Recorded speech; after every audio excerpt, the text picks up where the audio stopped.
Alright, so I finally got to watch Castlevania the new Netflix series. And before I start, just gotta mention something. I'm a huge fan of Castlevania, but usually video game adaptations are terrible, so yes, I was worried. But at the same time, this is Netflix, so I have a lot of faith in them. So I was kind of at a crossroad here, but regardless, I'm so glad I watched it because this was a lot better than I expected.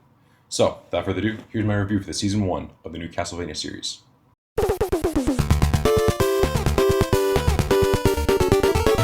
To start things off, let's talk about the aesthetic. The music is modern horror synth. It may seem like an odd choice, but because of the source material, an 80s NES classic, it works well, and truly adds to the overall tone of the series. Speaking of tone, the animation style is great. If you ever imagine what a Castlevania series would look like... Like this, you bloodsucker! No, not that one, a proper one. Well, this tops anything us mere mortals could imagine. It's dark, moody, and the lighting is gorgeous, and the dreary, tortured world jumps off the screen. Funny enough, from a distance, it seems pretty standard, but the more you watch, you begin to note that the creators had no boundaries here. The show was a hard R in some cases. The original fans of the games are now grown up, so in turn it only seems fitting that the show would grow up with them, and be as dark and gory as possible. Having said that though, it's not all serious, and in many ways it's very comedic. Yes, the humor is dark and very adult, but it does give the show kind of a lighthearted edge to it. And funny enough, it's actually from the main character, Trevor Belmont. And yeah, it's really weird to see him as a goofy character. I mean, he's a reluctant hero, but since he is an heir to the Belmont name, he earns the right to be a wisecracking badass. Now to move on. While the aesthetic gets an A in my book, what about the story? Well, it's better than I certainly expected. As mentioned before, the show is dark. Now, without spoiling anything, the first season follows the beginning events of Castlevania 3, Dracula's Curse. So if you have played and beaten that game, then you know what to expect. But on top of the main plot, you can see that the writers had room to play around here. They take many creative liberties, and it really pays off in the end. Sure, the basic plot is still intact, but the tiny additions of the overall events of the game really makes the series stand on its own, as its own separate entity, and as an extension of the original main series. It focuses on themes of humanity, isolation, loss, religion, corruption, and revenge, all of which are standard in a vampire story, but here they are used to their full extent and craft a good start of a story, with a rich lore to fall back onto. Now let's move on to the voice acting, and here is where the show really shines because, the voice actors really bring their A game and their accents are dead on. And you wanna know why? It's because unlike, most Hollywood productions and some video game productions, they like to shove in some, people who don't deserve to be there just because of star power and they don't have the accents. Well, here they have the accents because they're authentic. And this is just one of those things that, I don't know if I'm just reading too much into this, but I really do appreciate the fact that they're putting that much effort in putting just the right people, right casting. I said this before many other times on the videos, but damn it, they nail the casting perfectly.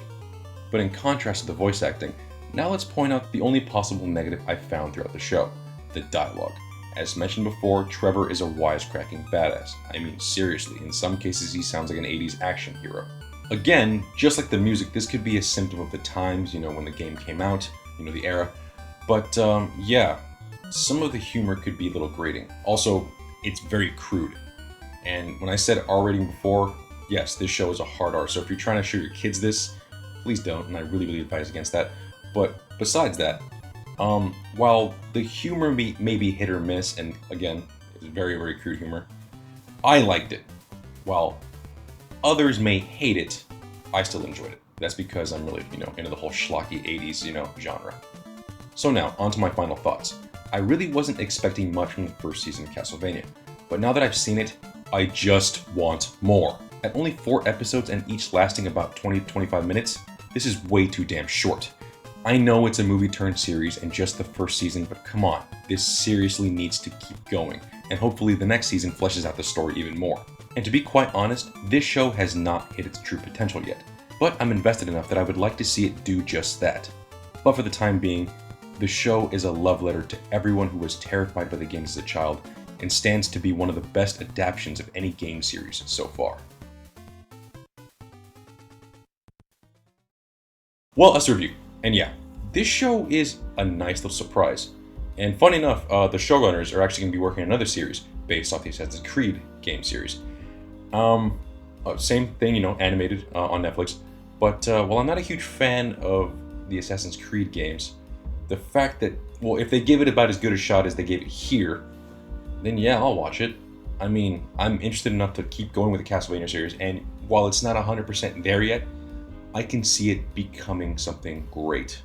And like, it's not. I mean, don't get me wrong. It's already great now, but this could very well be a perfect adaptation of the game series. But yeah, well, whatever. That's the video. Thank you for watching. Like, comment, and subscribe. And I'll see you guys later.